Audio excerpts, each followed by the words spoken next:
This museum is the Gibson house, and it's basically a house from 200 years ago about a farmer, David Gibson, and his family.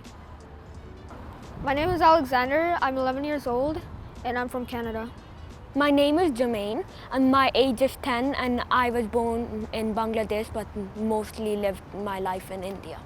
I'm in Canada a few months, like 9 months.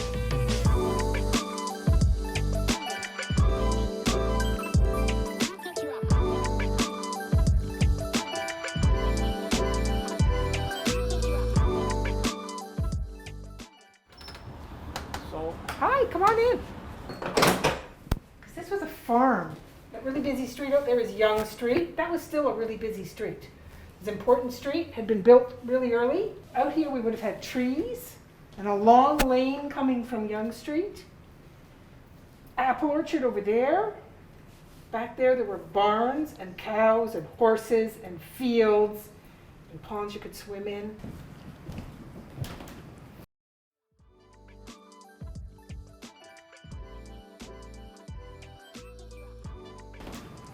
So the family that lived here were called the Gibsons, and there was a mom and a dad. His name was David, her name was Eliza.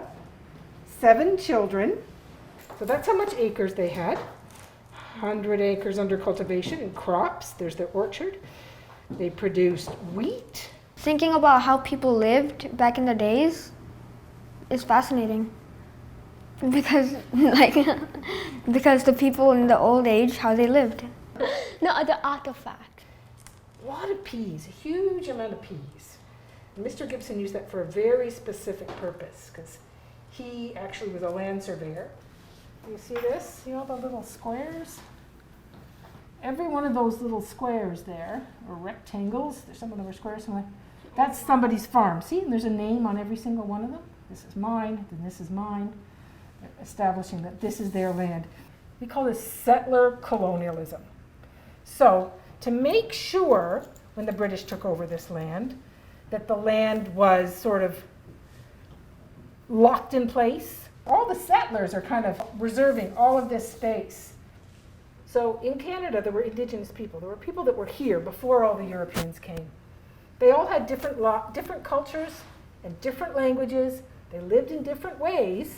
But when the Europeans came, they wanted to make these little grids all over the place. Somebody would make a little map like this and send somebody out into the woods to the territory and say, mark it all up. And that's what Mr. Gibson's job was. That's what it's called, being a land surveyor.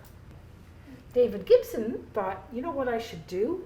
I want to be a farmer, but I want to do the whole making the settlement, making colonialism happen.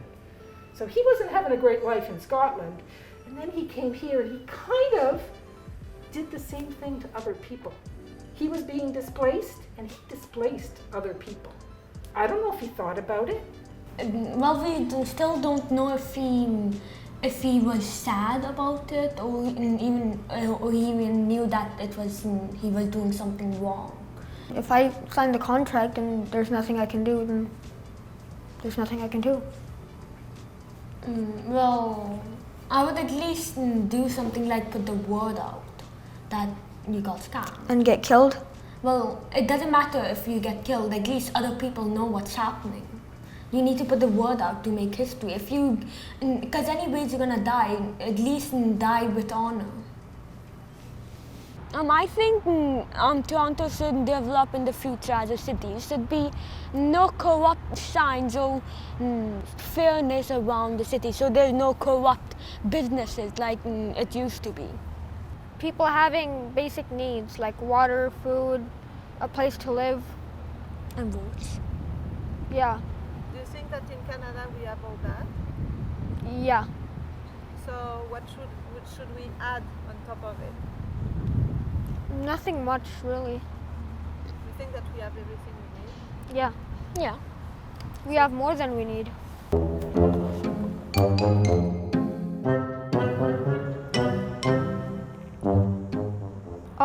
Oh! This is a cinnamon, and the reason I took this is because it's a spice. It's interesting of the spices of the old ages and what it was.